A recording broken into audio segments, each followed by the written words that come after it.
Buenos días. Hoy vamos a iniciar la clase de cáncer. Vamos a ver hoy día lo básico de cáncer y después vamos a pasar un poco más otras cosas más relevantes también de cáncer en la otra clase.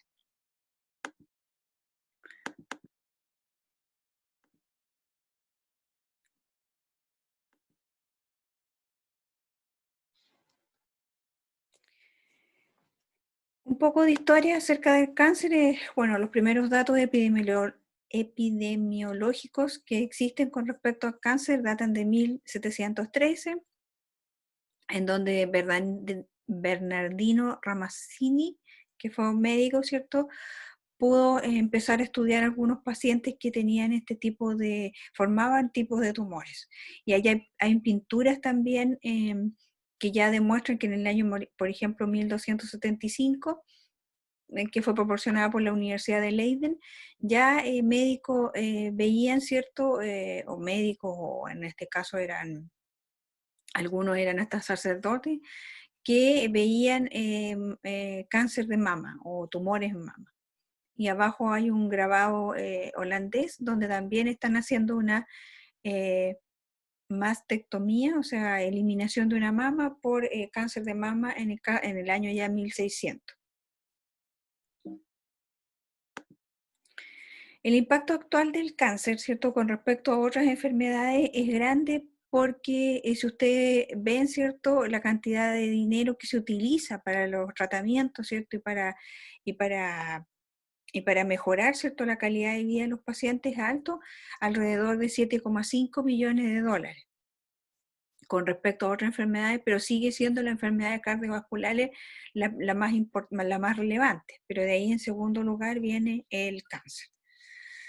¿Cierto? Y aquí muestra los más frecuentes tipos de cáncer a nivel mundial, como el de pulmón, mama, hígado, estómago, colon rectal, y en el año 2030 se espera más o menos que estén contagiados, ¿cierto? Que tengan algún tipo de tumor, alrededor de 13,1 millones de personas. Y aquí están los costos directos e indirectos. Directo significa específicamente los tratamientos, ¿cierto? Los costos directos, y indirectos son los otros costos que, por ejemplo, que tienen que ver con, con- con los familiares, los traslados, por ejemplo, cuando no son de la ciudad, no hay un centro hospitalario, etcétera. Esos son los costos indirectos. Y cada vez va a ir en aumento. Entonces el cáncer, si uno va hacia el significado, qué es lo que significa la palabra cáncer en el año eh, 460, 370 por ahí antes de Cristo, Hipócrates le puso el nombre de cáncer a este tipo de anomalías porque se parecían a un cangrejo, que es más o menos, por ejemplo, este es un tumor como se visualiza en una inmunohistoquímica. Entonces, según la OMS, el cáncer es un proceso de crecimiento y diseminación incontrolado de células. Puede aparecer prácticamente o sea, se produce en cualquier parte del cuerpo. Y el tumor suele invadir el tejido circundante y puede provocar metástasis en puntos distantes del organismo. O sea, puede producir un tumor similar, ¿cierto?, en otra parte de nuestro cuerpo. Entonces, son tejidos que crecen en forma acelerada, o sea, hay un aumento en la tasa de división celular y que no expresan funciones maduras, o sea, esas células están desdiferenciadas. Pueden expresarse como una masa tumoral o células que invaden el sistema circulatorio, como en el caso de las leucemias. Hay cáncer malignos que son invasivos y que crecen en forma acelerada e invaden el organismo. En cambio, hay otros tumores que pueden ser benignos, que usualmente no son invasivos y se limitan a una área solamente, confinada. Y todos los tejidos, como dije anteriormente, pueden dar origen a tumores.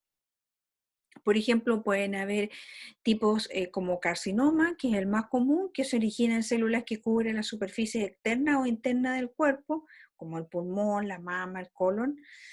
Los sarcomas, que son cánceres que se originan en células presentes en los tejidos de soporte, como los huesos, los cartílagos, grasa, tejido conectivo o músculo.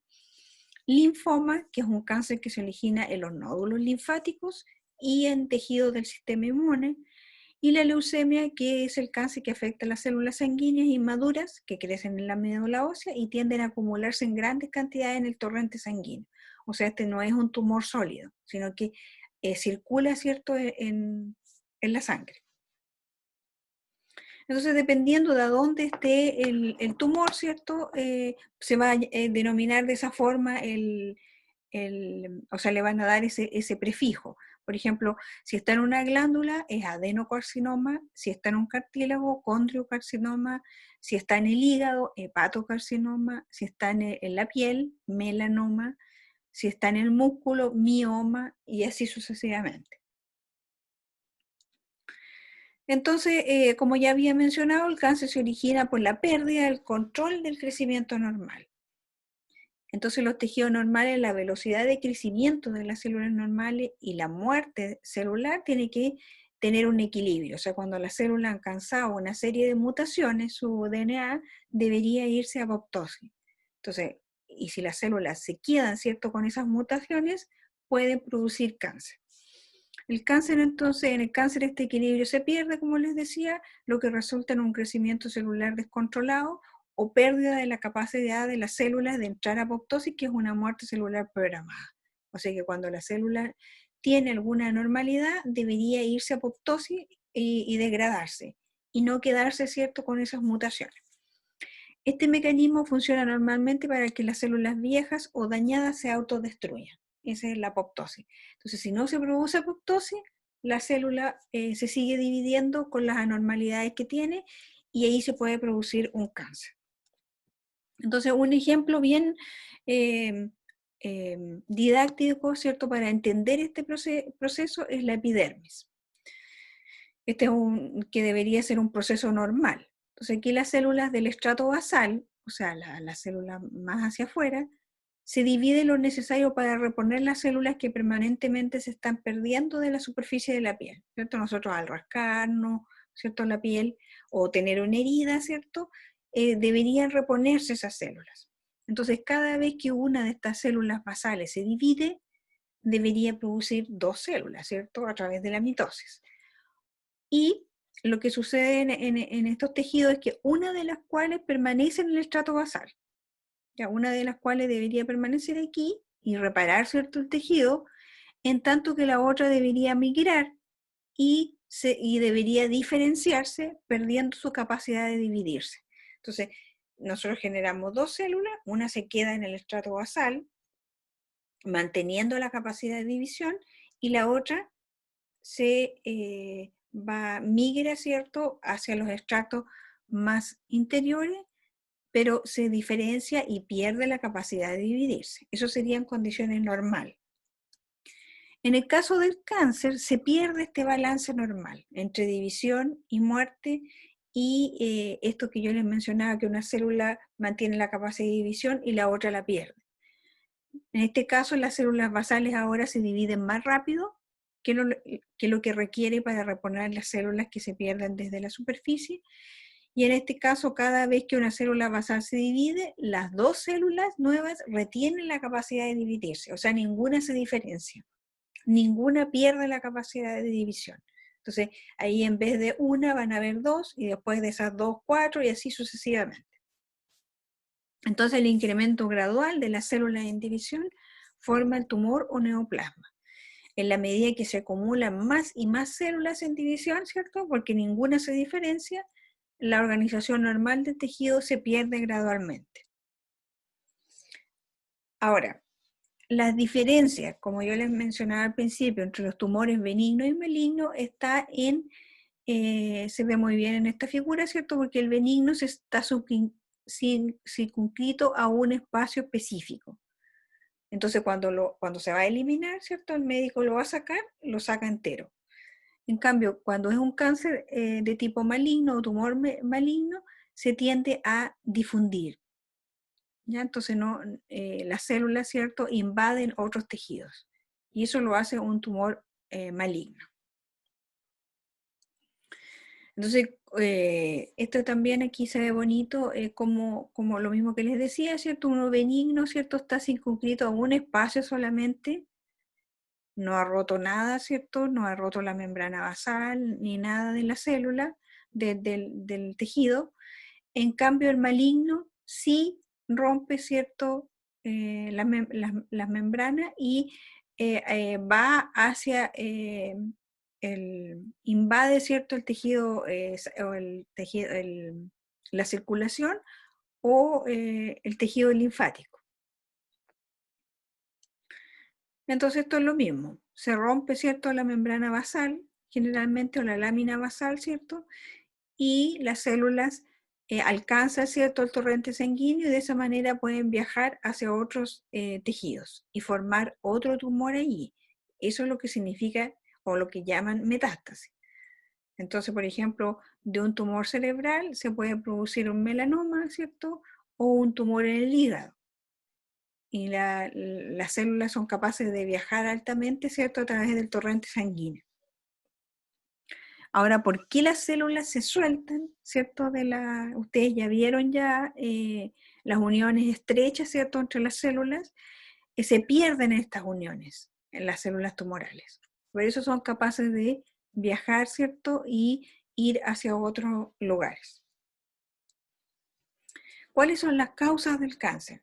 El crecimiento celular normal y su división están regulados por genes. O sea, hay genes que regulan la división celular, el crecimiento celular, la diferenciación, la proliferación. Entonces, las células cancerógenas poseen interruptores defectuosos dentro de su información genética porque tienen mutaciones que las van a hacer llevar a que se produzca ese cáncer. O sea, esos genes que tienen alguna modificación, ¿cierto? Una mutación, no van a mantener el crecimiento normal. Y esos pueden ser oncogenes, genes supresores de tumores o otros mecanismos como mecanismos que no llevan a apoptosis, por ejemplo. Entonces, ¿qué puede causar las mutaciones en estos genes? Bueno, hay una parte que puede ser predisposición genética, pueden ser factores ambientales o puede haber una combinación de factores que aún no se sabe, porque puede haber una persona que es muy deportista, ¿cierto? Como es sano, igual le va a venir un cáncer. Entonces no puede decir uno que es por la causa de las comidas o la falta de deporte. A veces hay una combinación de factores que justo llevan a un cáncer. Entonces el desarrollo del cáncer se ha estudiado mucho, ¿cierto? Y como yo les decía, hay muchos factores que pueden estar involucrados, entre ellos virus, hormonas, radiaciones, agentes químicos, factores hereditarios y otros factores desconocidos que llevan a mutaciones en genes específicos que regulan el crecimiento y la división celular. Entonces eso va a hacer que la célula, ¿cierto?, en vez de dividirse normalmente, se va a dividir descontroladamente. Y eso va a producir, ¿cierto?, la formación de un tumor. Por ejemplo, aquí mencionan que las células, ¿cierto?, ¿por qué están proliferando mucho? Porque se puede inactivar un gen supresor de tumores.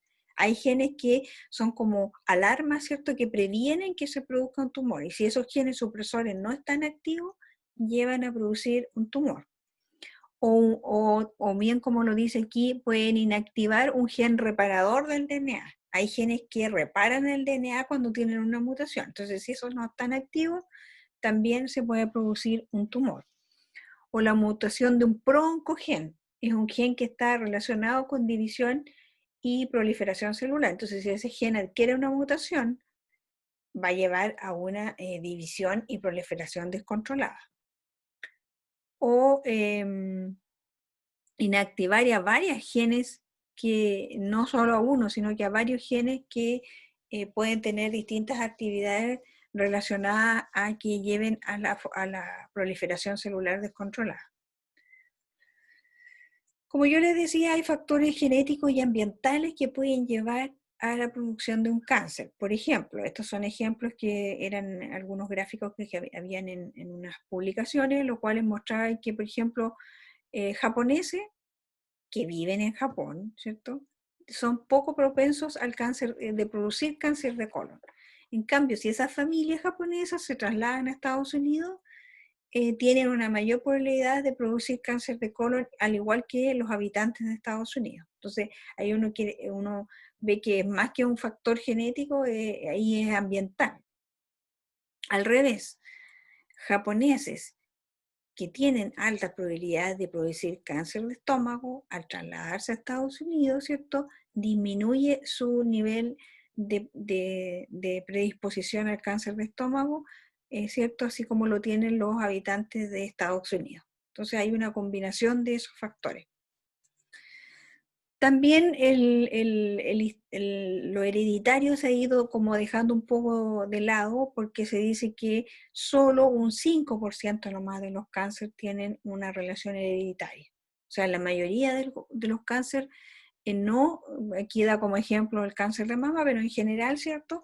La condición hereditaria se ha ido disminuyendo, ¿cierto? Que tendría que, en relación con la probabilidad de que a uno le dé algún tipo de cáncer. ¿Cómo visualizan los médicos que una persona tiene cáncer? Esto se hace a través de bueno, se le saca una biopsia en aquellos cánceres que se puede hacer, ¿cierto? Porque en el caso de los tumores cerebrales es mucho más complicado, pero a los que se les puede tomar una biopsia, se les hace una biopsia y luego se hace una observación microscópica de cambios morfológicos que pueden estar asociados con el cáncer. O sea, lo que ve ¿cómo se llama? El médico, ¿cierto? El patólogo, ve que todas estas características que uno podría determinar que el paciente sí tiene cáncer. ¿Cuáles son? Es un gran número de células en división, ¿ya?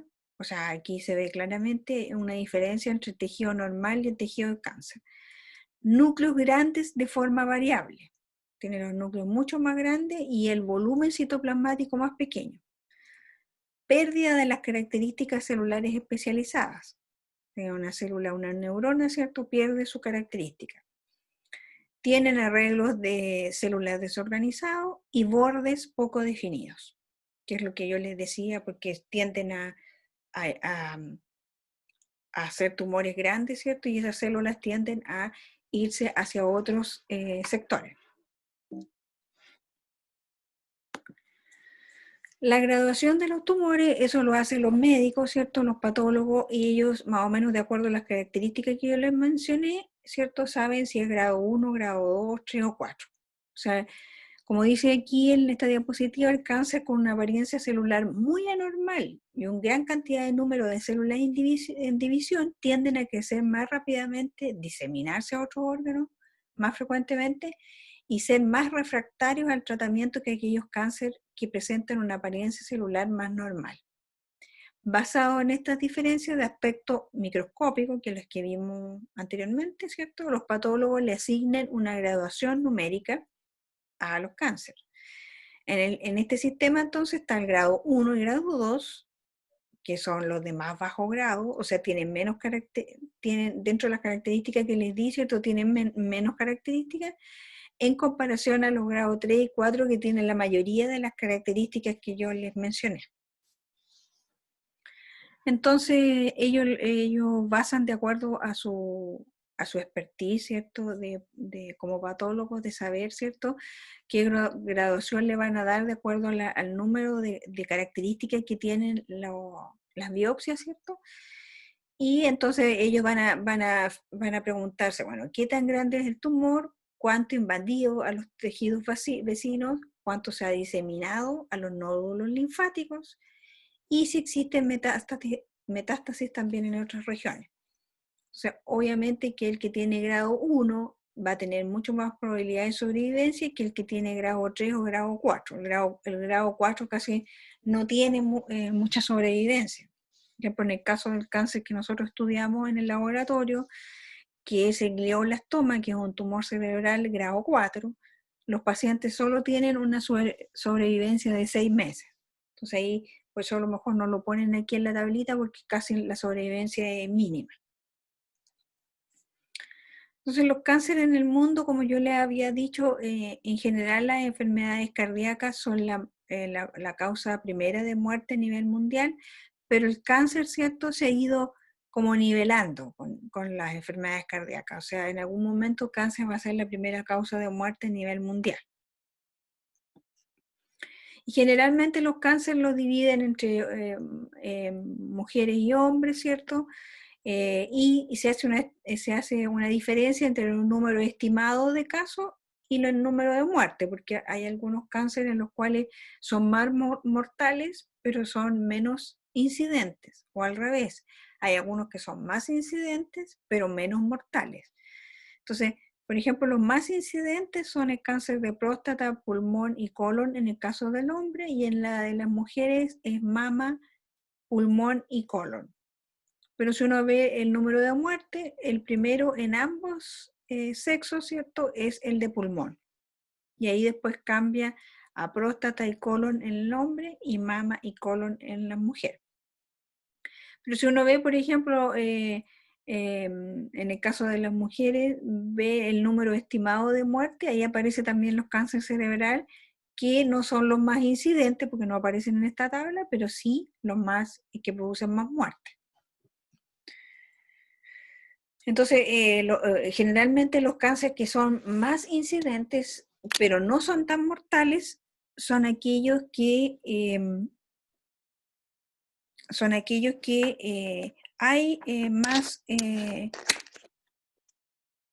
tratamientos en este momento para llevarlo. O sea, para que aumente la tasa de sobrevivencia. En caso de aquellos cánceres que tienen más muertes, ¿cierto? Son aquellos que faltan tratamientos necesarios para su efectividad. En Chile, específicamente, los mayores tipos de cáncer son el de estómago, pulmón y próstata. También está el de vesícula. Nosotros en el laboratorio tenemos un proyecto en cáncer de vesícula biliar porque es uno de los más altos a nivel Chile, tiene la tasa más alta a nivel mundial de cáncer de vesícula y tiene relación con los cánceres, o sea, con los cálculos a la vesícula, y eso es con las comidas, ¿cierto? Y también tiene relación con la impronta mapuche. O sea, variantes genéticas mapuches aumentan la tasa de cáncer de vesícula biliar, sobre todo en la zona sur, que es donde hay más población mapuche. Ahora, si ustedes ven, por ejemplo, lo importante en el caso del cáncer de pulmón en Chile, una de cada 4 mujeres que fuman tienen cáncer de pulmón y 1 de cada 3 hombres que fuman tienen cáncer de pulmón. O sea, la relación es evidente que es a través del cigarro, ¿cierto?, que ha aumentado la incidencia de cáncer de pulmón en nuestro país. Como yo les decía al principio, los cánceres pueden producirse en cualquier parte de nuestro cuerpo, boca, laringe, estómago, en todas partes, ¿cierto? Ovario, cáncer de mama, cáncer de próstata. Todos los tejidos, este es cáncer de melanoma, que generalmente está relacionado con con los lunares, ¿cierto? Entonces hay que estarse mirando los lunares porque esos pueden ser un melanoma, el cáncer cerebral, que es más complejo, ¿cierto? Porque están ubicados generalmente en una zona que no se pueden tomar biopsias y en algunos casos no se pueden operar. Los tratamientos, ¿cierto? Generalmente el primer tratamiento que se hace es la extracción del tumor para aquellos tumores que sí se pueden extraer, y en segundo lugar se hace quimio o radioterapia. La quimioterapia, como ustedes deben saber, ¿cierto? Se le inyecta al paciente una o una mezcla de drogas antitumorales cuya finalidad va a ser matar, ¿cierto? De alguna manera, tienen distintos mecanismos de acción, matar las células tumorales. Estos son algunos mecanismos de acción de las drogas antitumorales. impiden que crezcan los vasos sanguíneos porque hacia allá, ¿cierto?, van a llegar las células y con eso se suministran de alimento o de oxígeno, todo para las células tumorales. Entonces por eso uno tiene que impedir el crecimiento de los nuevos vasos sanguíneos, detener la división celular, producir o inducir muerte celular espontánea o apoptosis, e impedir la división al alterar la estructura de las células. Generalmente lo que hacen algunas drogas antitumorales es impedir que se produzca el uso mitótico, o sea que se impida la división celular o mitosis. Aquí hay pacientes, ¿cierto?, que se están haciendo quimioterapia, le están inyectando la mezcla de las drogas, y las drogas pueden ser de distintos tipos. Pueden ser agentes alquilantes, que son fármacos que funcionan atacando directamente el DNA, generan mutaciones en el DNA. Las nitrosureas, que son similares a los agentes alquilantes y trabajan inhibiendo cambios necesarios para la reparación del DNA. O sea, en el caso de las células tumorales impiden que ésta se repare, ¿cierto? Antimetabolitos que bloquean el crecimiento celular al interferir con la síntesis del DNA. Antibióticos antitumorales o citostáticos, que también se llaman, funcionan al unirse al DNA para evitar la síntesis del RNA. O sea, si se unen al DNA, ¿cierto?, a la doble hebra, se va a impedir que se produzca la transcripción. Los alcaloides de la vinca impiden la división celular. Generalmente estos son los que impiden que se produzca el uso mitótico, o sea, impiden la formación, que se lleve a cabo la mitosis. Hormonas esteroidales que modifican el crecimiento de los cánceres con dependencia hormonal.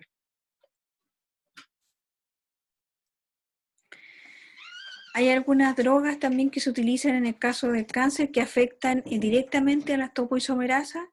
Vimos durante la clase lo vimos, ¿cierto?, tanto cuando vimos cromatina como cuando lo vieron en replicación, ¿cierto?, que era necesario la función de las topoisomerasas porque ellas, al abrirse la doble hebra del DNA, ellas evitan la formación de superenrollamientos para evitar, ¿cierto?, que el DNA se rompa. Pero en el caso de las células cancerígenas, ¿cierto?, nosotros necesitamos el efecto contrario, o sea, evitar la acción de las topoisomerasas, ¿cierto?, para que el DNA de las células tumorales se rompa. Entonces, por eso aquí se usan algunas drogas que inhiben la acción de las topoisomerasas, como etopósido, doxorubicina, topotecan, etc. La radioterapia es... lo que se hace es hacer una incidir un haz de protones específicamente en una zona del cuerpo. ¿Y qué es lo que hace esto? El haz de protones genera radicales libres, los cuales son capaces de romper el DNA. Entonces se rompe el DNA de las células tumorales y con eso, ¿cierto?, es uno de los tratamientos que se utiliza para el cáncer. Y ahí el médico puede decidir de hacer una quimioterapia, que es la que vimos anteriormente con las drogas antitumorales, o hacer radioterapia. Y la extracción del tumor, que es generalmente lo que más se usa, ¿cierto? Pero en general no se puede extraer el tumor completo, así que igual hay que hacer quimioterapia o radioterapia. Hay varios estudios que sugieren que las diferencias en la dieta también son un factor importante en el riesgo de sufrir cáncer. Yo eso lo decía al principio, ¿cierto? No es lo más relevante, pero sí se ha visto. Pero ha sido difícil determinar qué componentes dietéticos son más importantes. Pero parece haber una relación clara en el sentido de que una persona que consume mayor grasa y calorías tiene mayor riesgo de producir cáncer que una persona que come más frutas y verduras.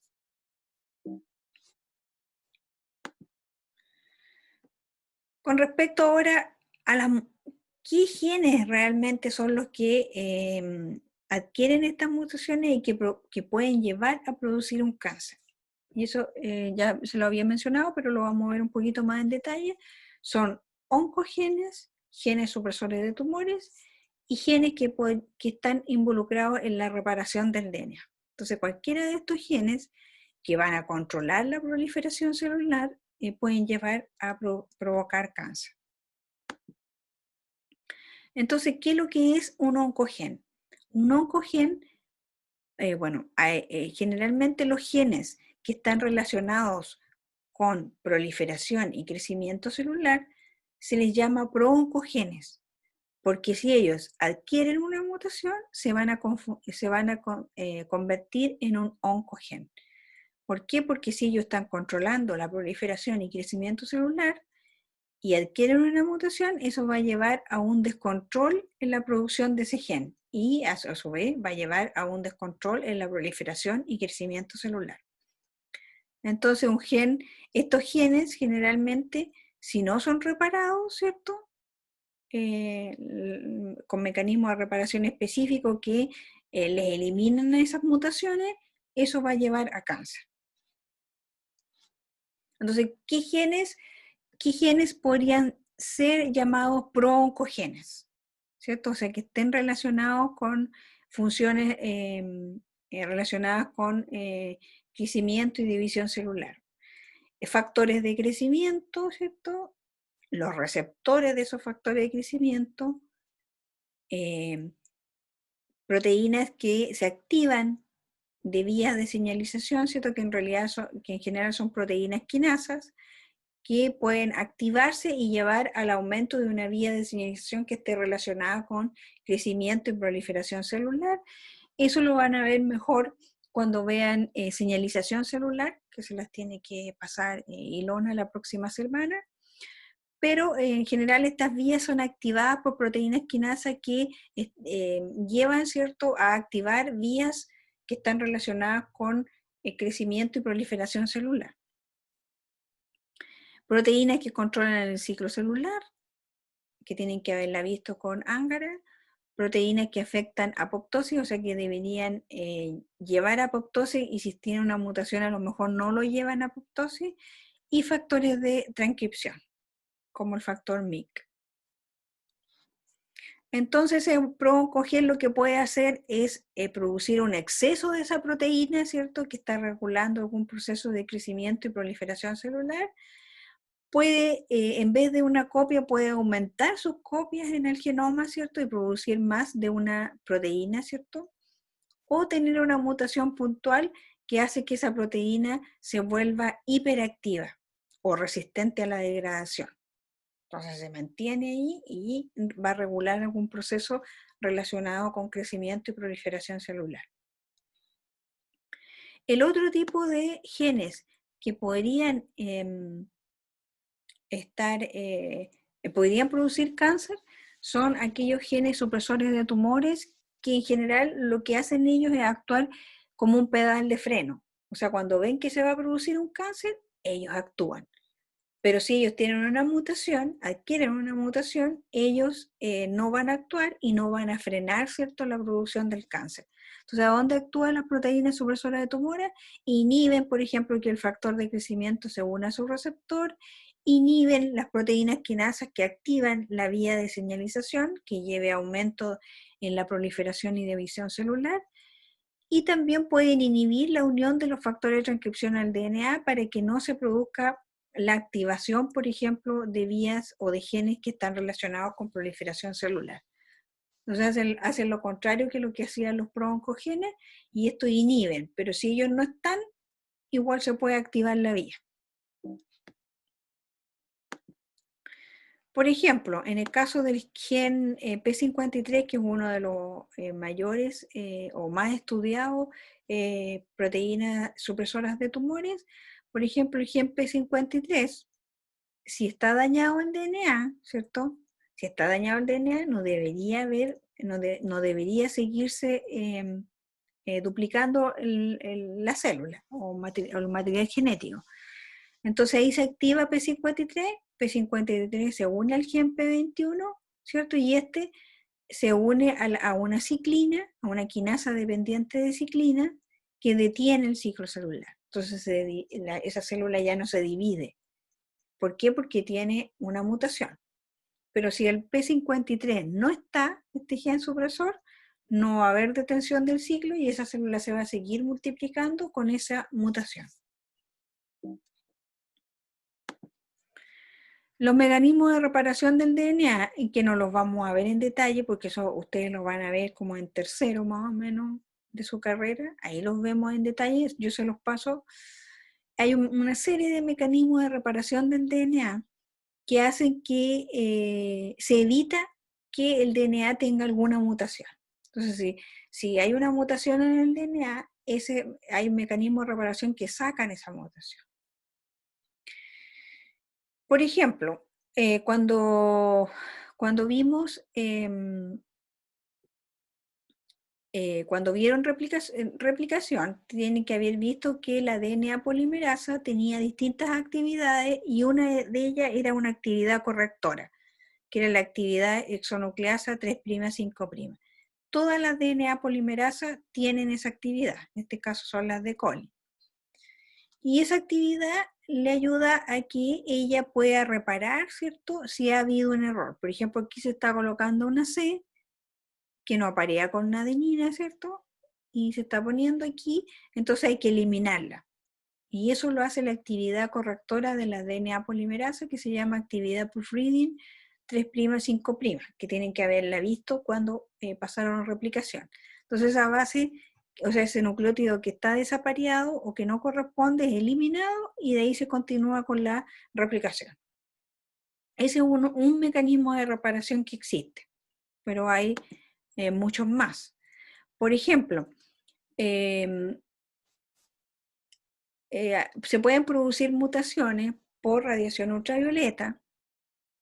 Cuando nosotros nos exponemos al sol sin bloqueador solar, por ejemplo, se pueden formar dímeros de timinas. O sea, aquí, esta es una cadena del DNA y si hay dos timinas vecinas, pueden formar una estructura de este tipo que se llama anillo de ciclobutano, que son dos timinas cercanas que producen este anillo y pueden producir una distorsión en la doble hebra del DNA.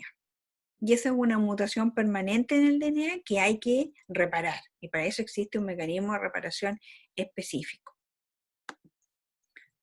Aquí está, se produce la distorsión de la doble hebra del DNA, entonces esa mutación hay que repararla. Aquellas personas que no tienen ese mecanismo de reparación activo porque tienen una mutación, llevan a cáncer extremo de piel o melanoma, pero es un cáncer extremo porque las personas no se pueden colocar a la luz, ¿cierto?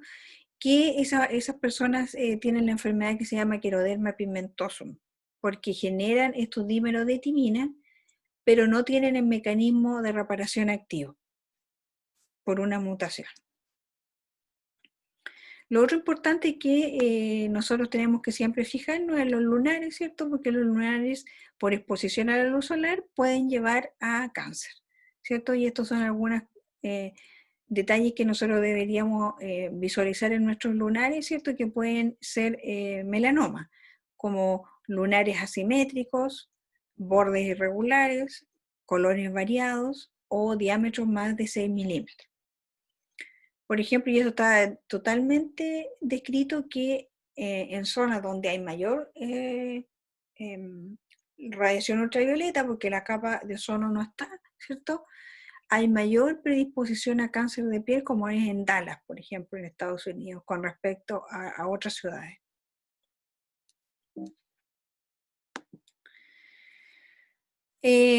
Una cosa muy relevante que yo les quería mencionar era que con una sola mutación en un gen, generalmente no se produce cáncer, ¿cierto? O sea, el cáncer se produce por una acumulación, como bien dice aquí, de mutaciones que involucran oncogenes, genes supresores de tumores y genes de reparación del DNA. O sea, no es una sola mutación. Por ejemplo, el cáncer del colon puede comenzar con un defecto en un gen supresor de tumor, que permite una proliferación celular excesiva. las células en proliferación tienden luego a adquirir nuevas mutaciones subsecuentes, ¿cierto?, que involucran a otro gen de reparación del DNA, a un oncogen y varios otros genes supresores de tumores. Entonces, el daño se va acumulando. Ya, entonces, ahí es donde se produce un tumor mucho más grande y maligno. Hay agentes también que se intercalan en la doble hebra del DNA que pueden causar mutaciones en nuestro DNA, que eso también es relevante, y se los menciono porque la mayoría de los cánceres que son producidos por el humo del cigarro, como es el de pulmón, boca, laringe, esófago, estómago, páncreas, riñón y vejiga, son producidos por agentes intercalantes del DNA que se producen por la quema del humo del cigarro. Todos estos agentes se producen que se intercalan en nuestra doble hebra del DNA, y si ustedes se imaginan la doble hebra del DNA como la pasamos nosotros, ¿cierto? Y si vemos un agente que se intercala en la doble hebra no se va a poder abrir, ¿cierto? Y no se va a poder replicar, ni después no se va a poder transcribir, ¿cierto? Ninguno de esos procesos se va a poder llevar a cabo, entonces la célula va a tender a tener una mutación permanente. Y eso va a llevar en este caso, a toda esta serie de cáncer que yo les mencioné. Ahora, para hacerlo un poco más complejo, ¿cierto? La ingesta de alcohol asociada al tabaco es un riesgo mucho mayor, o sea, 6 veces mayor a un no bebedor o fumador. O sea, esa mezcla entre el cigarro y el alcohol lleva a mucho mayor riesgo, sobre todo de cáncer de boca, garganta y esófago. Como aquí muestra, dice que tiene 4 veces mayor tasa de producir un cáncer de este tipo, de esófago, en ese caso que da como ejemplo.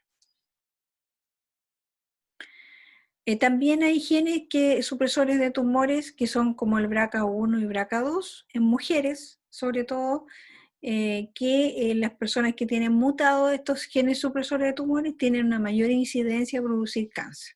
Ya, por ejemplo, mujeres que tienen mutado el BRCA1 tienen 6 veces más probabilidad de producir cáncer. O sea, no, de cada 6 mujeres, de cada 10 mujeres que tienen mutado el BRCA1, 6 tienen cáncer. De cada 10 mujeres que tienen mutado el BRCA2, 4 tienen cáncer, y las otras son por otro tipo de mutaciones, ¿cierto?, que se produce el cáncer. O sea, son importantes también esos genes supresores de tumores.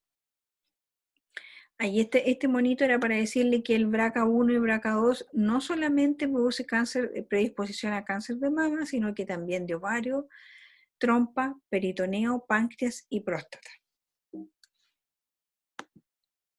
Angelina Jolie, por ejemplo, al detectar, ¿cierto?, su perfil genético que tenía una mutación en BRCA, en estos genes BRCA, ¿cierto?, 1 y 2, se hizo una mastectomía, o sea, se sacó las mamas, ¿cierto?, porque tenía un 87% de riesgo de desarrollar cáncer.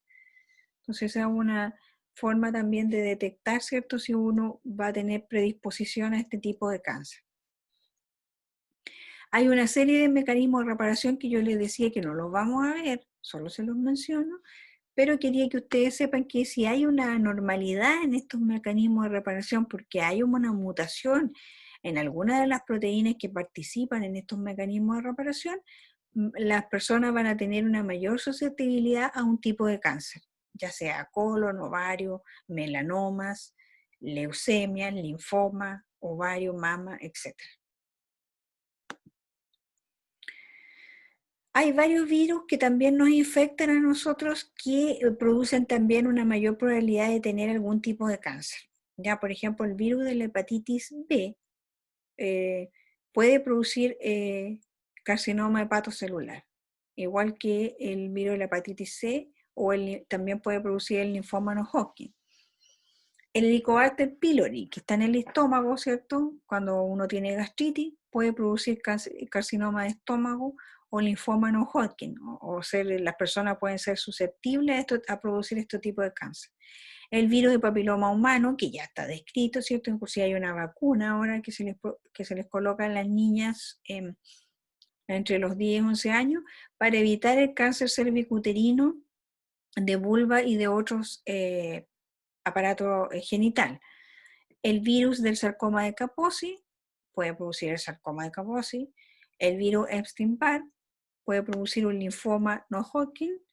Y el virus Epstein-Barr puede producir carcinoma nasofaríngeo, Burkitt y otros linfomas como el linfoma no Hodgkin y Hodgkin.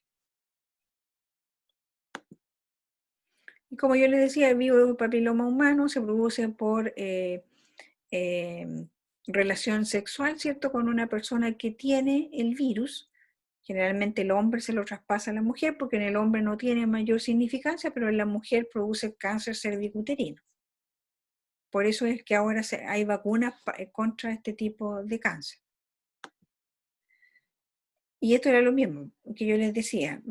Mujeres que están infectadas con el virus tienen una mayor probabilidad de producir cáncer cervicuterino. Las personas que tienen SIDA tienen una mayor probabilidad de producir sarcoma de Kaposi porque estas personas tienen una deficiencia inmune. Entonces son más susceptibles a tener este virus. Entonces se les desarrolla con mayor facilidad el sarcoma de Kaposi.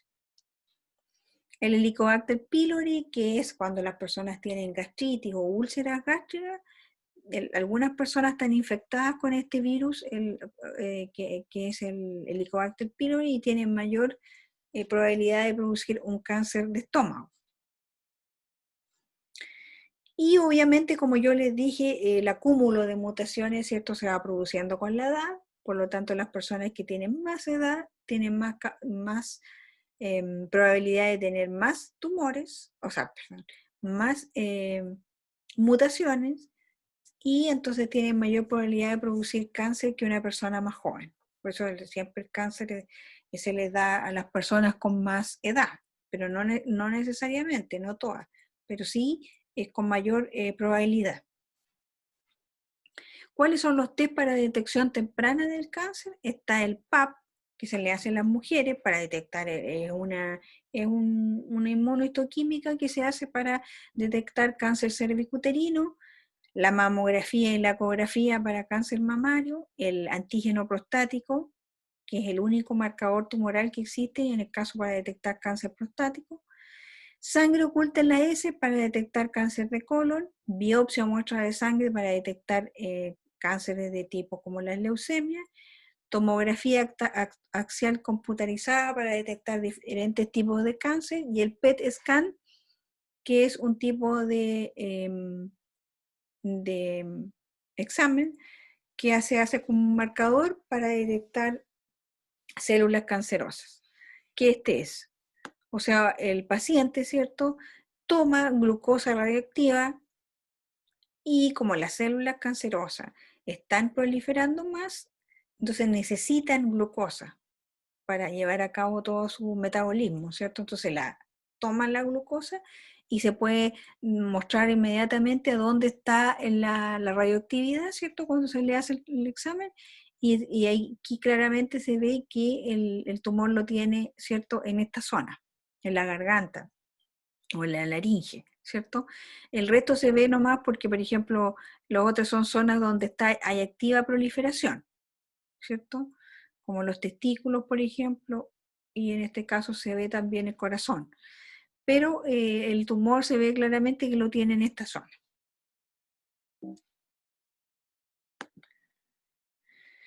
Y las pruebas para ver la efectividad con tratamientos anticáncer se pueden hacer en cultivos celulares, que yo se los que comenté cuando yo también les hice la clase de Leslie, y también obligatoriamente hay que hacer estudios in vivo para ver si los tratamientos anticáncer también funcionan en animales. En algunos tipos de cáncer, o sea, para hacer cáncer, ¿cierto?, y probar las drogas, se usan en ratones desnudos, que se llama, que son inmunosuprimidos para que puedan aceptar células humanas. porque si no, no hay otra forma de probar ciertos tratamientos en humanos. Entonces tiene que haber algún modelo animal que acepte células humanas, y para eso se usa este tipo de ratones inmunosuprimidos. Y se pueden llevar a cabo experimentos con haciendo tumores cerebrales y probando las células, o sea, probando las drogas en esos tumores.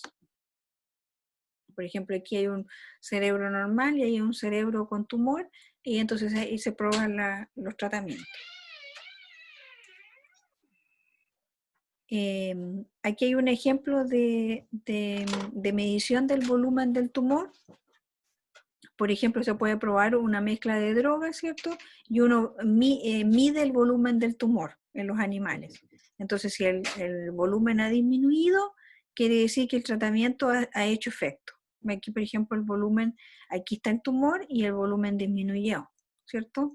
También se puede hacer así a través de una máquina que uno ve, ¿cierto?, el tumor porque está marcado con un marcador fluorescente. Puede sacar el tumor y medirlo con una regla, ¿cierto? Así como aquí que uno lo midió, ¿cierto? Y uno ve que el tratamiento ha sido efectivo porque con este tratamiento el tamaño del tumor disminuye. Eso sería hoy día la clase. Después vamos a continuar con la siguiente clase. Mañana se las voy a subir de la segunda parte de cáncer. Me despido entonces. Nos vemos.